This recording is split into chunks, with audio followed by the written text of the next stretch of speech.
welcome to Her Crown Diaries. It's your girl Molly. I am currently on a little ski trip, so I have some downtime and wanted to make this video. So the topic of discussion today is what I would tell my younger self about confidence and self-respect. So let's just hop right on into the first lesson that I would teach my younger self. The first lesson would be that your worth is not based on others' approval. As a young girl, I definitely had issues with my self-worth, and I would try to find validation outside of myself. So it took me a while to get over the people-pleasing phase, but eventually I was able to do it. And growing up, social media wasn't really a big thing, but I would watch like MTV music videos and stuff like that. If you guys remember those, like BET videos right after school. And I would see like beautiful women and I would compare myself to them and I would try to seek a little bit of validation. Like, I did my hair like this, if I wore this, if I bought this. I would try to get validation from others if I presented myself in a way that I saw that other women were being accepted as. Any young girl, you do go through a phase where you just want to be noticed and you want to be seen as valuable in other people's eyes. So that was definitely something that I had to work on. So self-worth comes from within. It is not something that other people can give you. It is not something that you can get from how people perceive you as well. The thing about self-worth is that it can be damaged and it can be restored. Self-worth is the foundation of how we see ourselves. It is our internal belief system. When it is strong, we set boundaries, go after opportunity, embrace those opportunities, and we walk in confidence. When it is weak, we have a lot of lack. We tolerate less than we deserve. We struggle with self-doubt, and there is a big fear of rejection. Self-worth can be damaged at any stage of your life. The good news is that it can also be restored. So no matter how broken you may feel, it is possible to get to that high level of self-worth. So some examples of things that can negatively impact your self-worth are childhood upbringings, relationships, social media, or even just life's simple setbacks. Identifying the root of your struggles with your self-worth is really imperative in the path of restoring it. There are many ways to restore your self-worth, and I'll be touching on a few of those, but you have to remember that self-worth isn't earned, it just is. You're born worthy, so no mistake, no failure, no setback can take away from your value. The first way to restore your self-worth is to reprogram your negative beliefs. Identify where those feelings of unworthiness come from. Is it from your childhood? Is it from a relationship? Where is it? Only you can know that. Once you figure that out, you have to challenge that inner voice that keeps telling you that you can't do something or you're not good enough for this. Whatever it is, you have to challenge that voice and ask yourself, who told me that? And if someone did tell you that, they are a hater. They are a liar. And guess what? You do not have to believe it. If you internalize that, it is on you. It is on you if you continue to repeat it to yourself and then it starts showing up in your life.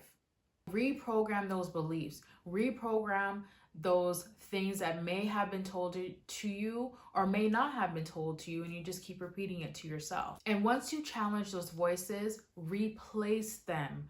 Tell yourself that you are valuable. Tell yourself that you can do it. Tell yourself that you are capable. If you keep repeating these things, eventually you will embrace the positive statements about yourself.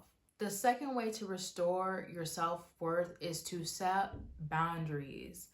Set boundaries with your relationships, with your job, with anyone or anything that continues to diminish you in any way.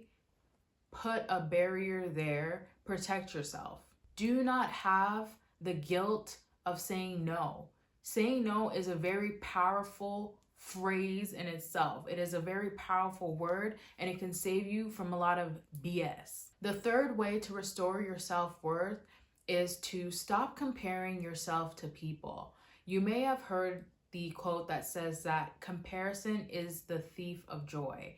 And it really is. When you compare yourself to other people, it is hard to feel happy for them. It is hard to clap for others. So when you see other people as inspiration, it helps motivate you and it helps give you the discipline to keep going and to reach your own goals.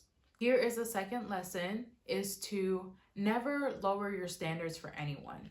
I definitely had an issue with this more towards my teen and especially in romantic relationships.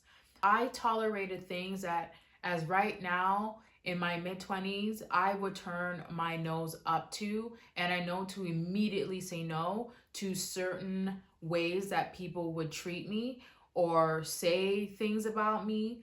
My tolerance for BS is at the floor. We're not doing that.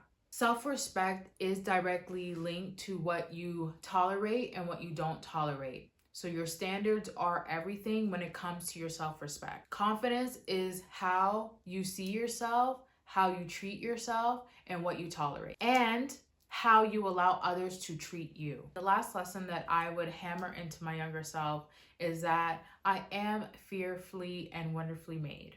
God did not create me to doubt myself or second guess all of my decisions, to walk in fear. That's not what it is. I have a quote on the back of my phone, and it says, "For God hath not given us the spirit of fear, but of power and of love and of sound mind." That is something to really, I love looking at this and just reminding myself, because fear does creep in. Let's be for real. Doubt does creep in, but I know that I was not created for that.